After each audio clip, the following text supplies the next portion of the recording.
Hello, dear students. We were studying current electricity, and today our topic of discussion is combination of cells in series and parallel. So initially, beta, we were considering cell as a ideal cell which do not offer any internal resistance. But after that, we had studied that cell also has the internal resistance, and to represent that resistance, there are few symbols like if a battery is connected, इस battery के आगे या फिर पीछे आप किसी भी जगह पर एक स्मॉल रेजिस्टेंस अगर आप प्लेस कर देते हैं तो वही उसका सिंबल हो गया किसका, सेल का, कि this cell is having a resistance of small R. इसको आप ऐसे भी रिप्रेजेंट कर सकते थे बेटा, दिस इज अ सेल और इसके जस्ट बगल में आपने एक इंटरनल रेजिस्टेंस प्लेस कर दिया, दिस इज आर. और एक काम किया जा सकता था बेटा, दिस इज कि एक सेल बना दिया और इस सेल के पास में ही आपने E, R कुछ इस तरीके से लाइक 4 वोल्ट 2 ओम कुछ इस तरीके से हमने सेल विद इंटरनल रेजिस्टेंस को हमने रिप्रेजेंट किया. तो सिंगल सेल तक तो बात सही थी, लेकिन अब हमें कॉम्बिनेशन ऑफ सेल, जैसे कि कॉम्बिनेशन ऑफ रेजिस्टेंसेस पढ़ा करते हैं बेटा, कि अगर बहुत सारे रेजिस्टेंसेस मेरे सीरीज में कनेक्टेड हैं तो उनका R इक्विवेलेंट क्या आएगा. इन द सेम वे बहुत सारे सेल्स अगर मेरे सीरीज में कनेक्टेड है तो उनका E इक्विवेलेंट क्या आएगा. बहुत सारे सेल्स अगर मेरे पैरेलल में कनेक्टेड हैं तो उनका E इक्विवेलेंट क्या आएगा. E इक्विवेलेंट निकालना है, मतलब उन सारे के सारे सेल्स को हटाकर, जो सेल्स मेरे सीरीज में कनेक्टेड है उन सारे के सारे सेल्स को हटाकर मुझे एक सिंगल सेल लगाना है.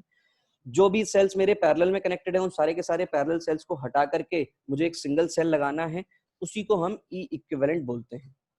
तो कॉम्बिनेशन ऑफ सेल्स में सबसे पहले हम बात करेंगे कि भैया सेल्स इन सीरीज का क्या मतलब है. तो सेल्स इन सीरीज का मतलब है बेटा, when the negative terminal of one cell is connected to the positive terminal of the other cell and so on, the cells are said to be in series combination. मतलब ये कि मेरे पास अगर ये एक सेल है, इसका कुछ ना कुछ इंटरनल रेजिस्टेंस है बेटा, ये एक दूसरा सेल और इसका भी कुछ ना कुछ इंटरनल रेजिस्टेंस है, ये एक तीसरा सेल और इसका भी कुछ ना कुछ इंटरनल रेजिस्टेंस है. ये सारे के सारे सेल्स को यूज करके मैंने क्या काम किया, एक लोड से कनेक्ट कर दिया. लोड मतलब मैं इन 3 बैटरीज को यूज करके मैं अपनी कोई एक अप्लायंस चलाने की कोशिश कर रहा हूं जिसका रेजिस्टेंस है कैपिटल आर. ये वाला सेल है, इस सेल को मैंने नाम दे दिया बेटा E1, इसका रेजिस्टेंस R1. इस सेल को मैंने नाम दे दिया E2, इसका रेजिस्टेंस है R2. इस सेल को मैंने नाम दे दिया E3 और इसका रेजिस्टेंस है R3. कुछ इस तरीके से मैंने नाम दिया. मुझे क्या चाहिए, मुझे चाहिए बेटा E इक्विवेलेंट. तो E इक्विवेलेंट कैसे निकलेगा, जरा अगर हम दिमाग लगाने की बात करें बेटा तो कैसे दिमाग लगेगा, देखिएगा भाई. इसके अक्रॉस, इस आर के अक्रॉस ही तो हमें पोटेंशियल मिलेगा बेटा, जो भी हमें पोटेंशियल मिलेगा, और वही पोटेंशियल जो होगा वही पोटेंशियल मेरा किसके बराबर हो जाएगा बेटा, E इक्विवेलेंट. ये जो भी हमारे सेल्स हैं, ये सेल्स यहाँ पर इसके अक्रॉस कितना पोटेंशियल ड्रॉप दे रहे हैं वही मेरा क्या हो जाएगा, E इक्विवेलेंट हो जाएगा. मतलब इसी के अक्रॉस अगर इन सारे के सारे सेल्स को हटा करके मैं एक सिंगल सेल लगा दूं कुछ ऐसे कि E इक्विवेलेंट और इसका कुछ ना कुछ इंटरनल रेजिस्टेंस है और वो इंटरनल रेजिस्टेंस हो जाएगा सपोज R इक्विवेलेंट, और यहाँ पर मैंने एक रेजिस्टेंस कनेक्ट कर दिया जिसको हमने नाम क्या दे दिया है बेटा, R. तो इसके अक्रॉस जो मुझे ड्रॉप दिख रहा है वो कितना दिखेगा बेटा, E इक्विवेलेंट के बराबर ही दिखेगा. तो अगर मैं यहाँ पर किरचॉफ्स लॉ अप्लाई करूं, मैंने ये लूप अज्यूम कर ली, सपोज सबसे बड़ी बैटरी इज E1, फिर E2 है और फिर E3. फॉर एग्जाम्पल, ये फॉर एग्जाम्पल कि मैं E1 से करंट का फ्लो करा रहा हूं, तो E1 से सपोज मैंने I अमाउंट का करंट फ्लो कराया बेटा, और ये I अमाउंट का करंट फ्लो होता होता वापस से मेरे E1 के पास पहुंच गया. बहुत ही आसान सा सर्किट है ये. यहां पर अब मुझे KVL लगाना है, अप्लाइंग KVL. तो KVL क्या कहता है, summation of EMF must be equal to summation of I into R. यही पढ़ा है बेटा हमने. तो यहां पर टोटल EMF कितने हैं, अभी तो यहां पर 3 EMF लगे हैं, यानी कि और तीनों नेगेटिव से पॉजिटिव की तरफ. According to my loop the current is flowing from negative to positive, negative to positive, negative to positive. तो सिंपल सी बात ये कि यहां पर E1 plus E2 plus E3, ये हो गया मेरा summation of EMF. This is equal to simple सी बात ये कि यहाँ पर जो भी ये मेरा रेजिस्टेंस है आई आर, तो मैं इसको क्या लिख दूंगा, जैसी डायरेक्शन मेरे केसीएल के थ्रू वैसे ही मेरे लूप के थ्रू भी डायरेक्शन है बेटा, तो I into R plus I into small R three, I into small R two, I into small R one. तो आई की वैल्यू कितनी हो जाएगी, I will be equal to E1 plus E2 plus E3 plus E3 upon capital R plus R1 plus R2 plus R3। ऐसे ही लिख पाएंगे। तो simple सी बात यह कि अगर मुझे यहां से कोई करंट पूछे, तो इसके थ्रू अगर मुझसे कोई करंट पूछेगा तो current I will be equal to, मैं क्या लिख पाऊंगा बेटा, this must be equal to E equivalent upon R equivalent. जो भी मेरे सर्किट में रेजिस्टेंसेस लगे हुए हैं उन सारे के सारे रेजिस्टेंसेस का इक्विवेलेंट जो होगा वही मुझे करंट देगा। तो यहां पर देखो, मैं करंट की इक्वेशन अगर मैं दोबारा लिखूं, जो मेरे सामने आई है वो क्या आई है, E1 plus E2 plus E3 upon R plus R1 plus R2 plus R3। अब इस सर्किट में R इक्विवेलेंट की अगर मैं बात करूं तो ये सारे के सारे सेल्स, सारे के सारे रेजिस्टेंसेस, चाहे वो R हो, चाहे R3 हो, R2 हो, R1 हो, all these are connected in series as all resistances are in series, so their equivalent resistance will be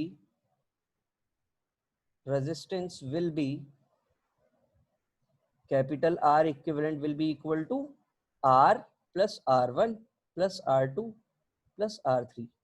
तो I जो होना चाहिए, जो मेरे इस वाले सर्किट के अकॉर्डिंग I जो होना चाहिए वो I equivalent is equal to क्या होना चाहिए, sorry I is equal to क्या होना चाहिए, E equivalent upon R equivalent के बराबर होना चाहिए। तो इसको मैं अगर कंपेयर करूं किससे, कि I इज इक्वल टू क्या है, E equivalent upon R equivalent.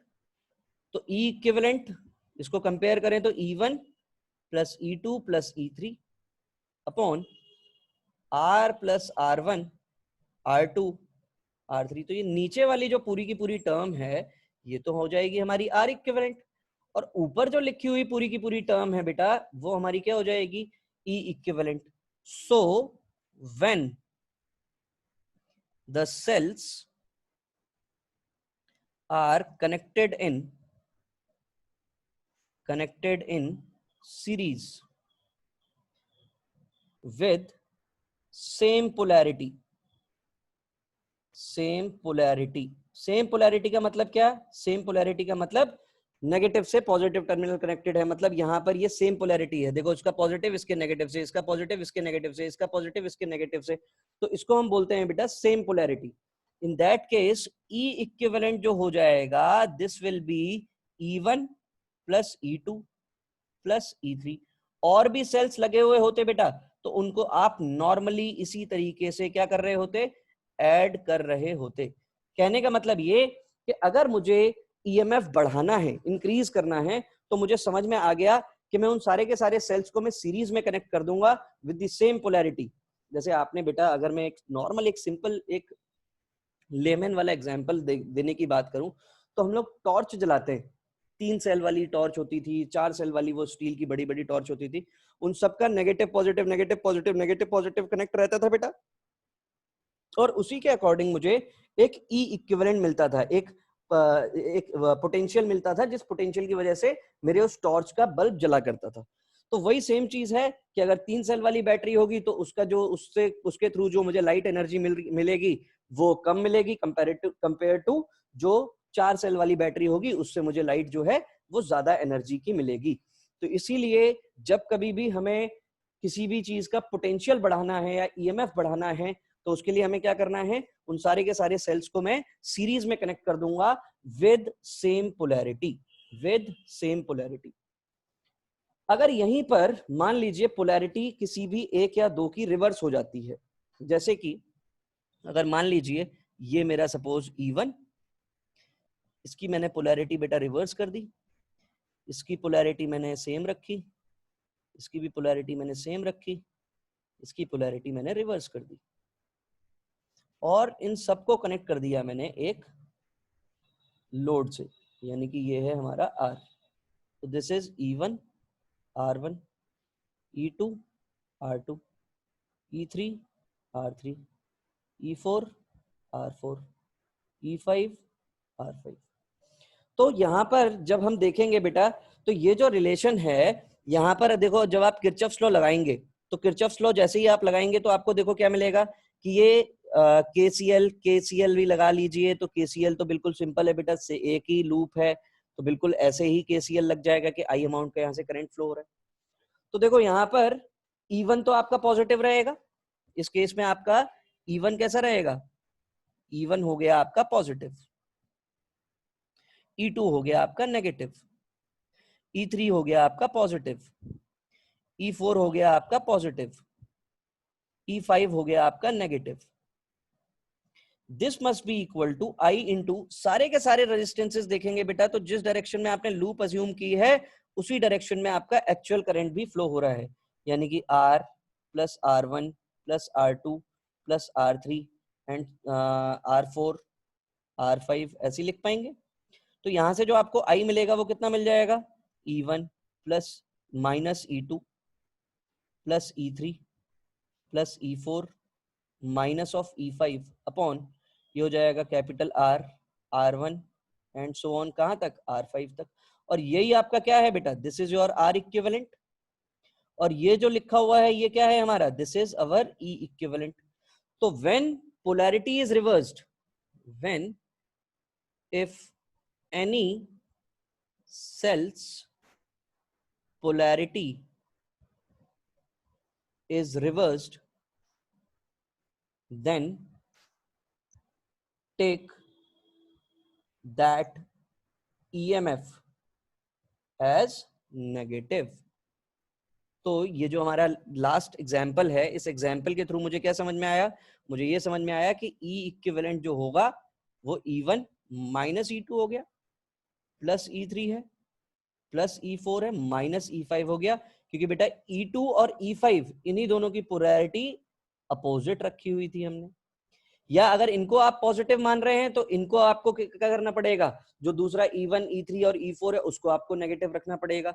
वो तो जैसी भी आप डायरेक्शन अज्यूम करेंगे उसी डायरेक्शन के अकॉर्डिंग आपको रिलेशन मिल जाएगा। तो जिसकी भी आप पोलैरिटी रिवर्स करते हैं बेटा, उस केस में बस आपको यही ध्यान रखना है कि आपका जो भी EMF है उस EMF को आपको नेगेटिव साइन के साथ कंसिडर करना है। अब अगर मान लीजिए सारे के सारे सेल्स आइडेंटिकल हो जाएं, सपोज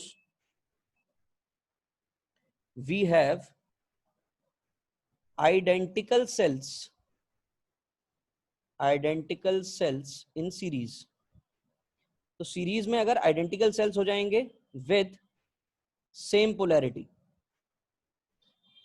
पोलैरिटी, मतलब कि ये एक सेल, ये दूसरा सेल, ये तीसरा सेल, ये चौथा सेल, ये पांचवा सेल, ये एन सेल, nth सेल। तो टोटल यहां पर कितने सेल्स हैं, सपोज n सेल्स हैं, और इन सब के थ्रू आपने क्या किया, एक लोड लगा दिया, यानी कि this is E R. Identical का मतलब तो यही होता है, E R E R E R E R E R. तो यहां पर आप देखेंगे बेटा, तो फॉर्मूला तो अब अपने पास सीधे सीधे आ गया, सारे के सारे सेल्स की पोलैरिटी सेम है, तो मैं सीधे सीधे अब यहां पर आंसर क्या लिख पाऊंगा बेटा कि ई इक्विवेलेंट जो हो जाएगा, this will be n cells are there और सबका ईएमएफ ई है, तो n into E, this will be the E equivalent of the circuit. अब इन्हीं में से अगर मान लीजिए अगला केस अगर हम देखें, suppose there are N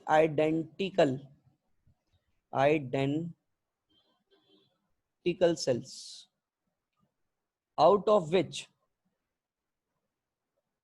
polarity of m, और m जो है वो छोटा है, m cells are reversed। m cells की पोलैरिटी को आपने क्या कर दिया, रिवर्स कर दिया। तो हमारा ई इक्विवेलेंट क्या होगा? तो बेटा इसका जो डायरेक्ट फॉर्मूला अगर मैं लिखने की कोशिश करूं तो n-2m into E, this will be the formula of the E equivalent. कैसे? जैसे मान लीजिए बेटा आई एम हैविंग 5 सेल्स और इन 5 सेल्स में से 3 सेल्स की पोलैरिटी सेम है और 2 सेल्स की पोलैरिटी मैंने रिवर्स कर दी। इन सब ये ई आर, ये भी E R, E R, E R, E R, कुछ ऐसे लगे हुए। तो मुझसे किसी ने अगर ई इक्विवेलेंट पूछा तो ऑब्वियसली बात है आप आंसर क्या दे रहे होंगे बेटा? E will be, E equivalent will be equal to E plus E plus E minus E minus E. तो ई ई कैंसिल हो गया, ई इक्विवेलेंट कितना आ गया? ई के बराबर आया। मतलब कि ये अगर ये सेल्स हमारे आइडेंटिकल होंगे और एक सेल की भी अगर पोलैरिटी रिवर्स हो गई, एक सेल की भी अगर पोलैरिटी रिवर्स हो गई तो एक सेल दूसरे एक और सेल को क्या कर देता है बेटा? खत्म कर देता है। मतलब ये वाला सेल इस वाले सेल को कैंसिल कर देगा, ये वाला सेल इस वाले सेल को कैंसिल कर देगा, तो बचा हुआ सेल क्या है हमारा? यही हमारा सेल है। तो n कितने थे? Total number of cell. अब इस फॉर्मूले के अकॉर्डिंग देख लेते हैं बेटा। तो E equivalent will be equal to total number of cells where 5। कितने की पोलैरिटी रिवर्स की थी हमने? 2 की पोलैरिटी रिवर्स की थी। तो m हमारा हो गया 2, यानी कि ये e, यानी कि इसकी वैल्यू कितनी आ गई बेटा? e। तो यहाँ पर n कितना था? 5 और m की वैल्यू कितनी थी? 2, क्योंकि दो ही सेल्स थे जिनकी पोलैरिटी हमने रिवर्स की है। तो यहाँ पर हम लिख सकते हैं n is the total number of cells, total number of cells, and m is the number of cells whose polarity is reversed। तो ये जो हमने फॉर्मूला बनाया, एक Ne ये वाला जो हमने फॉर्मूला बनाया बेटा, और एक दूसरा ये वाला जो हमने फॉर्मूला बनाया, both these formulas are applicable only for the cells when they are identical। Identical sales को ही जब हम सीरीज में कनेक्ट करेंगे तो उसी केस में हमें क्या मिलेगी बेटा? उसी केस में हमें ये रिजल्ट मिलेंगे। आइडेंटिकल नहीं होंगे तो उनको डील करने का तरीका यही होगा कि आपको सबका ईएमएफ चेक करना पड़ेगा, E1 plus E2 plus E3, कुछ इसी तरीके से आपको ईएमएफ लिखने होंगे, तभी आप क्या कर पाएंगे? तभी आप उनका ई इक्विवेलेंट निकाल पाएंगे। तो ये जो हमारी कहानी थी बेटा, this is about the cells connected in series. अब हम बात करेंगे सेल्स कनेक्टेड इन पैरेलल। तो सेल्स कनेक्टेड इन पैरेलल की अगर हम बात करें तो cells are said to be connected in parallel when the positive terminal of all the cells are connected at one of the point and all their negative terminals are at another point.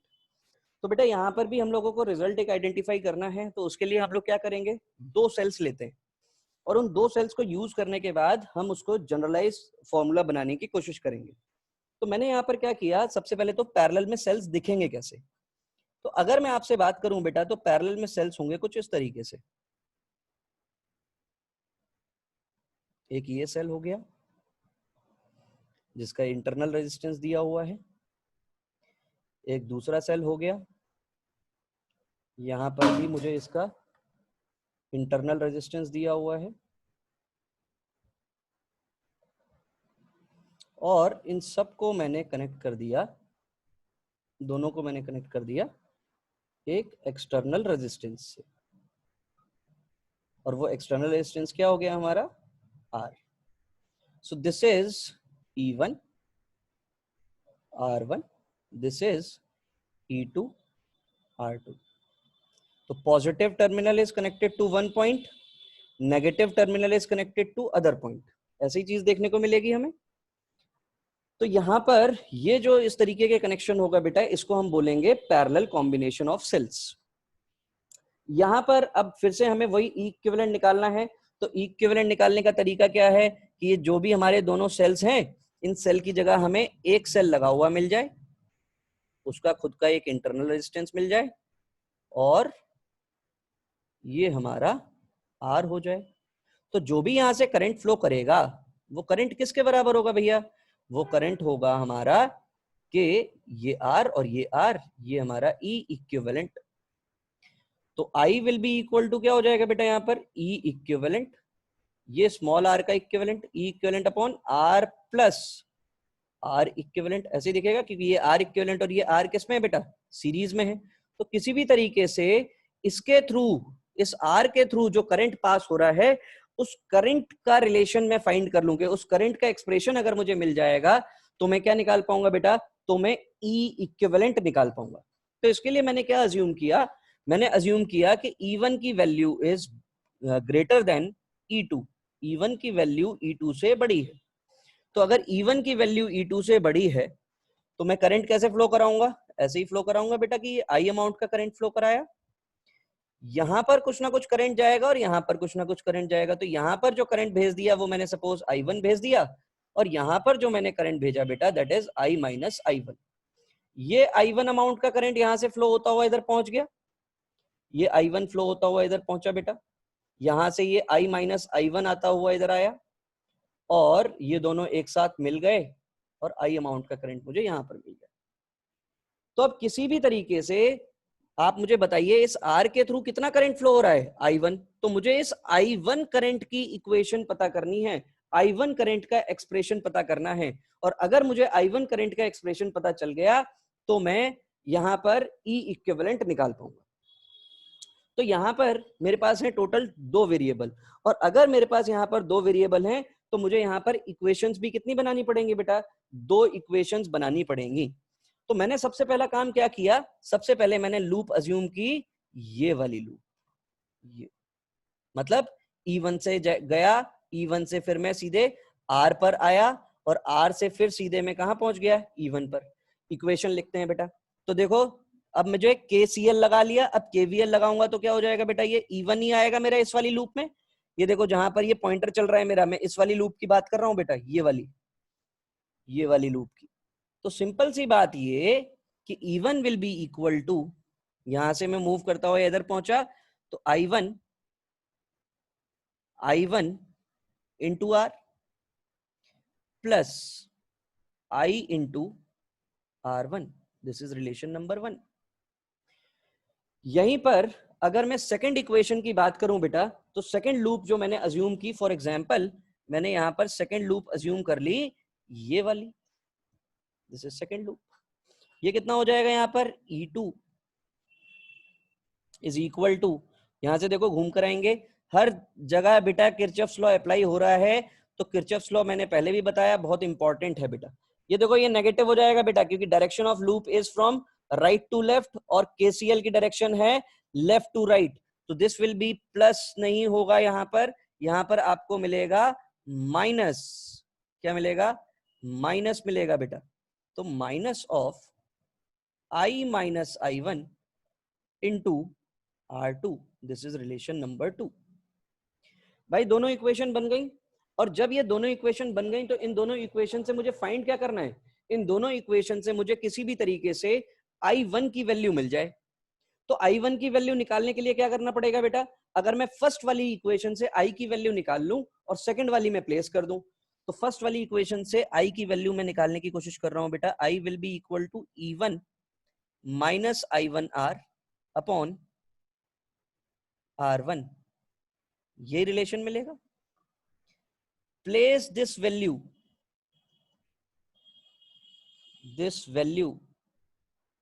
In equation 2, second equation में place कर देनी है। कैसे place करेंगे, तो मैं सबसे पहले तो इक्वेशन लिख लूं। तो इक्वेशन क्या है मेरे पास, E2 is equal to I1R minus I minus I1 into R2। और मेरे पास I की इक्वेशन क्या आई है, I की इक्वेशन आई है E1 minus I1R upon R1, E1 minus I1R upon R1। तो इस वैल्यू को उठाइए, प्लेस कीजिए, तो E2 will be equal to I1R minus E1 minus I1R upon R1 minus of I1 into R2। इसी को थोड़ा सा सॉल्व करने की कोशिश करते हैं बेटा।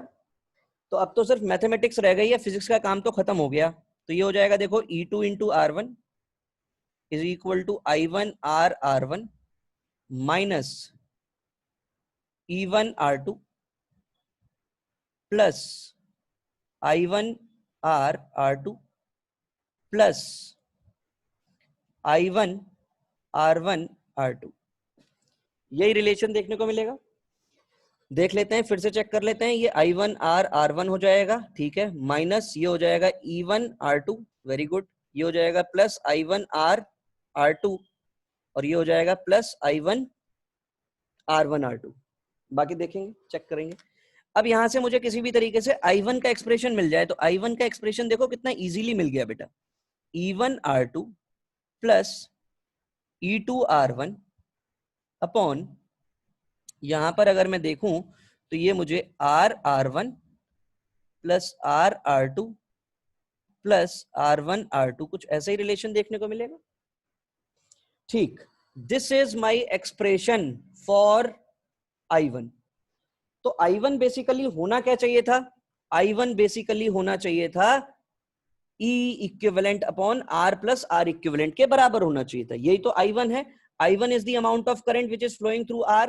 ये देखो मेरे सर्किट में ये I1 अमाउंट का करंट है, तो I1 क्या होना चाहिए, E equivalent upon R plus R equivalent. तो सबसे पहले मैं स्मॉल R इक्विवेलेंट निकाल लूं बेटा, तो ये R1 है, ये R2 है, दोनों हमारे किसमें, पैरेलल में है। तो पैरेलल कॉम्बिनेशन में R equivalent, small R equivalent की जो वैल्यू आएगी वो आ जाएगी R1 R2 upon R1 plus R2। और नेट इक्विवेलेंट जो आएगा बेटा, टोटल इक्विवेलेंट जो आएगा वो आ जाएगा R प्लस R इक्विवेलेंट, क्योंकि अब ये दोनों सीरीज में होंगे, यानी कि R plus R1 R2 upon R1 plus R2, मुझे ये रिलेशन देखने को मिलेगा। लेकिन मुझे इस एक्सप्रेशन में तो ये एक्सप्रेशन दिख ही नहीं रहा है। तो किसी भी तरीके से मुझे ये एक्सप्रेशन दिख जाए तो बाकी जो बची हुई टर्म होगी, क्योंकि ये सारी की सारी टर्म तो मुझे मिल जाएगी, बाकी बची हुई टर्म क्या होगी बेटा, ई इक्विवेलेंट होगी। देखते हैं कैसे निकालेंगे। तो अब देखो इसको सॉल्व करते हैं, और तो ये क्या हो जाएगा, I1 will be equal to E1 R2 plus E2 R1 upon, इसमें देखो नीचे R कॉमन आ रहा है बेटा, और यहां पर क्या मिल रहा है मुझे, R1 plus R2 plus R1 R2 मिल रहा है। तो I1 की वैल्यू अगर मैं देखूं तो E1 R2 plus E2 R1 upon, यहां से अगर मैं R1 प्लस R2 कॉमन ले लूं तो यहां पर क्या मिलेगा मुझे, R plus R1 R2 upon R1 plus R2, मुझे यही रिलेशन देखने को मिलेगा। तो देखो भैया, ये यहां पर मुझे बहुत अच्छी चीज देखने को मिली बेटा, थोड़ी दिमाग लगाकर, ट्रिक लगाकर, मुझे ये देखो ये क्या मिल गया, ये मुझे मिल गया बेटा टोटल R इक्विवेलेंट। तो बाकी जो बचा हुआ होना चाहिए वो क्या होना चाहिए, ये मेरा E इक्विवेलेंट होना चाहिए। तभी तो मैं इसको कंपेयर कर रहा हूं। मैं किससे कंपेयर कर रहा हूं, E equivalent upon R equivalent से कंपेयर कर रहा हूं। तो मतलब ये कि यहां पर मुझे E इक्विवेलेंट की वैल्यू कितनी मिल गई, E equivalent is equal to E2 R1 plus, या इसको ऐसे लिखिए, इसको ऐसे लिखेंगे हम,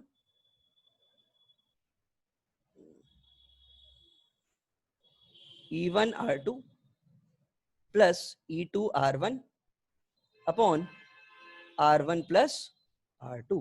तो मतलब अगर मेरे पास दो सेल्स लगे हुए होंगे तो उसमें E इक्विवेलेंट, दो सेल्स पैरेलल में अगर लगे हुए होंगे तो उस केस में मेरा E इक्विवेलेंट क्या हो जाएगा, E1 R2 plus E2 R1 upon R1 plus R2। If three cells are connected, तो देखो अब जनरल सोल्यूशन निकालेंगे, थ्री सेल्स आर कनेक्टेड। तो बेटा थ्री सेल्स आर कनेक्टेड के लिए भी आप सेम इसी तरीके का डेरिवेशन कर सकते हैं। आप तीन सेल्स को कनेक्ट कीजिएगा, एक I1 अमाउंट का करंट यहां से फ्लो करता हुआ जाएगा आपका, उसी I1 की वैल्यू निकालेंगे। तो जो आपको रिलेशन, अपने सिलेबस में दो ही सेल का डेरिवेशन है बेटा, कि आपको जो डेरिवेशन अगर पूछेगा तो दो सेल्स को पैरेलल में कनेक्ट करके ही आपसे एक्सप्रेशन निकालने के लिए बोलेगा। तो सिंपल सी बात ये कि अगर तीन सेल्स आपके कनेक्टेड हैं तो उस केस में आपका जो E इक्विवेलेंट होगा वो कैसे आप निकालेंगे। देखो E1 के साथ किसका मल्टीप्लीकेशन है बेटा, R2 का, और E2 के साथ किसका मल्टीप्लीकेशन है, R1 का। तो E1 अगर तीन सेल्स होंगे तो कैसे कनेक्टेड होंगे, कुछ ऐसे ही कनेक्टेड होंगे, एक दो तीन सेल्स, और इन तीनों को आप एक एक्सटर्नल रेजिस्टेंस लगा रखा होगा आपने। तो ये क्या होगा, E1 R1, E2 R2, E3 R3, और ये आपका कैपिटल R। तो E1 के साथ बाकी जो बचे हुए दो रेजिस्टेंसेस हैं कौन कौन से, E2 R3 प्लस E2 के साथ R1 R3 प्लस E3 के साथ R1 R2, ये सब कनेक्टेड है।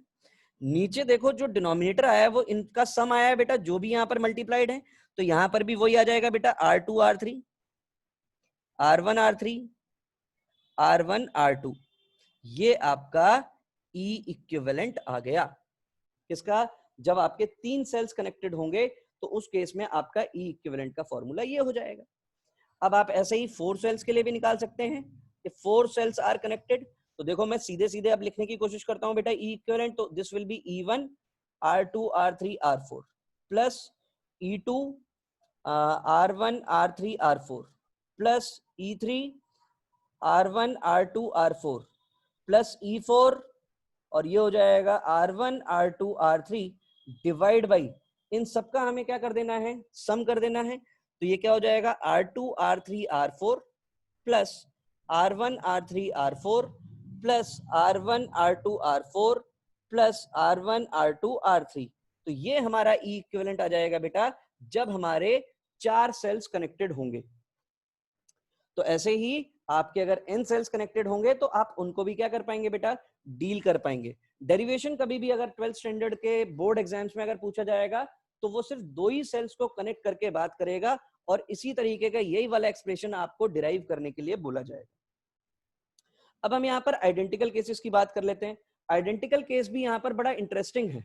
मान लीजिए 2 सेल्स मेरे पैरेलल में हैं और दोनों मेरे आइडेंटिकल सेल्स हैं, और अगर मेरे दोनों आइडेंटिकल सेल्स हैं, जैसे कि फॉर एग्जांपल ये मेरे पास एक E और इसके साथ एक R है, ये भी मेरा एक आइडेंटिकल सेल है, मतलब ये दोनों सेल्स अगर मेरे आइडेंटिकल हैं, यानी कि ये ER ये भी ER, तो इनका E इक्विवेलेंट कैसे आएगा? देखो E1 R2 plus E2 R1 upon R1 plus R2, तो E equivalent will be equal to E into R, और ये भी E इंटू R हो जाएगा, और नीचे क्या आ जाएगा? 2R। तो देखो E इक्विवेलेंट कितना आ जाएगा? This will B 2ER upon 2R, R से R कैंसिल, तो E इक्विवेलेंट कितना हो गया? ये E के बराबर ही आएगा। तो कुल मिलाकर मुझे केस ये समझ में आया कि अगर मेरे सेल्स पैरेलल में कनेक्टेड हैं बेटा, पैरेलल में चाहे 3 हो 4 हो, n नंबर ऑफ सेल्स भी अगर मेरे कनेक्टेड होंगे पैरेलल में, तो इन सब का जो E इक्विवेलेंट आएगा वो E इक्विवेलेंट मेरा E के बराबर ही आएगा। किसके बराबर आएगा? E के बराबर आएगा। तो इन सब का E इक्विवेलेंट E आएगा। अगर यकीन ना आए तो आप इन वैल्यूज में सब जगह पर वैल्यूज प्लेस कीजिएगा, तो आपको सीधे सीधे आंसर EMF E के बराबर ही मिलेगा। सॉल्व करके देख लेते हैं। इस वाले एक्सप्रेशन में जरा वैल्यू प्लेस करो, तो देखो यहाँ पर E इक्विवेलेंट जो मिलेगा वो देखो सब E है, तो ER स्क्वायर ऐसा ही रिलेशन मिलेगा, ER square divide by 3R square, ये देखने को मिलेगा बेटा, क्योंकि सब की वैल्यू R हो गई है, सारा E1 E2 E3 का EMF हमारा E हो गया है। तो ऑब्वियस सी बात है, इसको हम क्या लिख पाएंगे? 3ER square upon 3R square, तो R square 3R square cancel, यानी कि यहाँ पर भी जो मुझे रिलेशन मिल रहा है वो रिलेशन मुझे E ही मिल रहा है। ऐसे ही अगर मैं यहाँ पर भी प्लेस करने की कोशिश करूंगा तो E इक्विवेलेंट मुझे क्या मिल जाएगा? ये मिल जाएगा ER क्यूब, और ये कितने टाइम से? 1 2 3 4, यानी कि 4ER क्यूब, और नीचे भी कितना मिलेगा? 4R cube. तो ये सब कैंसिल हो जाएगा, तो यहाँ पर जो मुझे रिलेशन मिलेगा वो रिलेशन कितना मिलेगा? E ही मिलेगा। तो मुझे यहाँ से क्या बात समझ में आई कि अगर मेरे सारे के सारे सेल्स, अगर n number of identical sales भी अगर मेरे पैरेलल में कनेक्टेड है, तो उन सबका जो EMF आएगा बेटा वो EMF इंडिविजुअल सेल के बराबर ही आएगा, मतलब E के बराबर ही आपको देखने को मिलेगा। मतलब मैं क्या कह सकता हूं? If n identical cells are connected in parallel, then their equivalent EMF will be equal to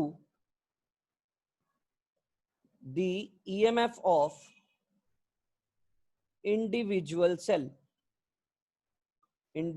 cell. मतलब E इक्विवेलेंट जो रहेगा, n सेल्स भी अगर कनेक्टेड हैं तो पैरेलल के केस में आइडेंटिकल अगर सेल्स होंगे, पैरेलल में कनेक्टेड होंगे, तो उनका E इक्विवेलेंट जो होगा बेटा वो E के बराबर ही होगा। किसके बराबर होगा? E के बराबर ही होगा। तो इतनी बात हमें बिल्कुल ध्यान रखनी है कि जब हमारे सेल सीरीज में थे, तो सीरीज के केस में अगर मैं फिर से यहां पर लिखने की कोशिश करूं, सीरीज के केस में ई इक्विवेलेंट आइडेंटिकल सेल के लिए Ne होगा जब सेम पोलैरिटी में कनेक्टेड होंगे, और यही चीज E equivalent will be equal to N minus 2m into E होगा जब M सेल्स जो होंगे वो डिफरेंट पोलैरिटी में होंगे। तो ये इतनी बात हमें दोनों ही केसेस में बेटा बिल्कुल ध्यान रखनी है कि सीरीज में क्या होगा और पैरेलल में क्या होगा। अगला जो केस हमें डील करना है बेटा, दैट इज मिक्स्ड ग्रुपिंग।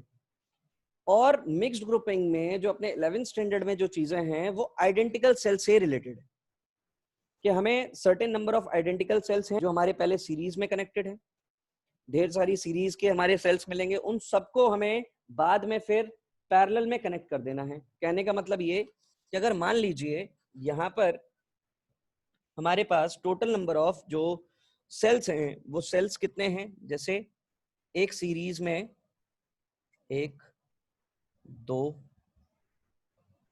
3 और 4,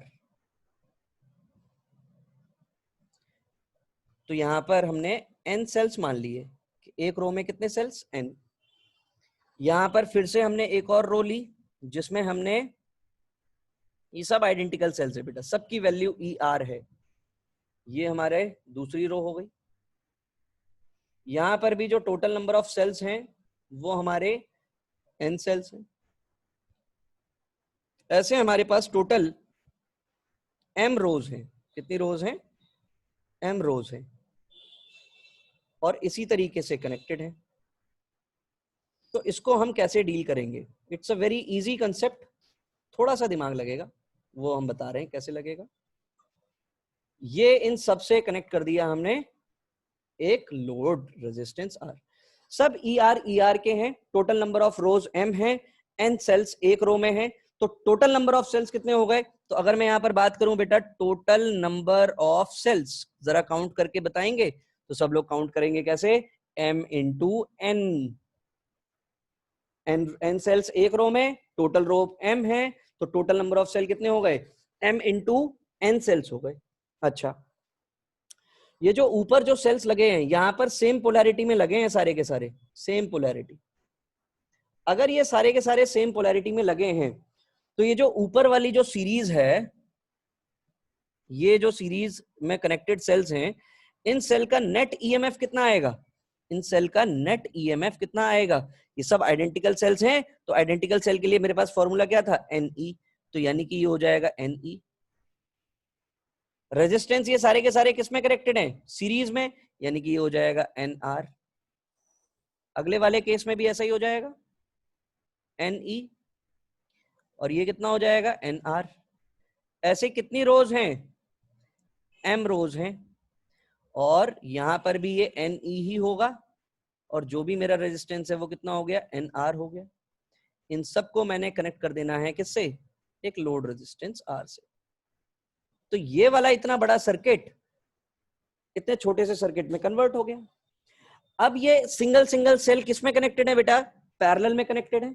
इन सबका इक्विवेलेंट कितना आएगा? इनका ई इक्विवेलेंट कितना आएगा? मतलब पैरेलल के केस में ई इक्विवेलेंट, भले ही पैरेलल में 1000 सेल क्यों ना लगे हों, अगर वो सब के सब आइडेंटिकल हैं, तो उनका जो ईएमएफ होगा वो हमारे इंडिविजुअल सेल के ईएमएफ के बराबर हुआ करता है। यानी कि यहां पर अगर मैं बात करूं बेटा, तो अब इसी सर्किट को, ये जो सर्किट यहां पर दिखाई दे रहा है मुझे, उसी सर्किट में अब मुझे ये चीज क्या मिल जाएगी? ये मिल जाएगी मुझे Ne, और ये यहां पर NR के ये सारे के सारे सर्किट ऐसे M रेजिस्टेंसेस मेरे किस में कनेक्टेड हैं? M रेजिस्टेंसेस मेरे पैरेलल में कनेक्टेड हैं। किस में कनेक्टेड हैं? पैरेलल में कनेक्टेड हैं। तो अगर ये मेरे पास पैरेलल में कनेक्टेड हैं, तो इनका रेजिस्टेंस कितना हो जाएगा? 1/NR plus 1/NR plus 1/NR, और ये कितने टाइम्स? M टाइम्स है।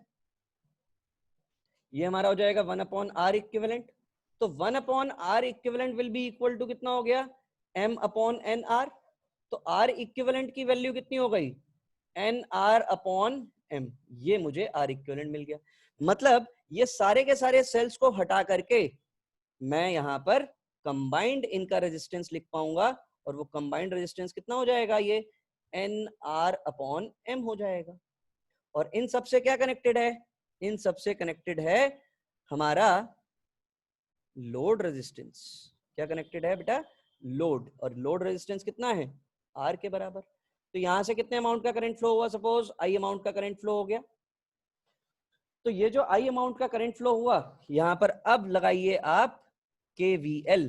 तो ये क्या हो जाएगा? NE is equal to I into R plus I into NR/M।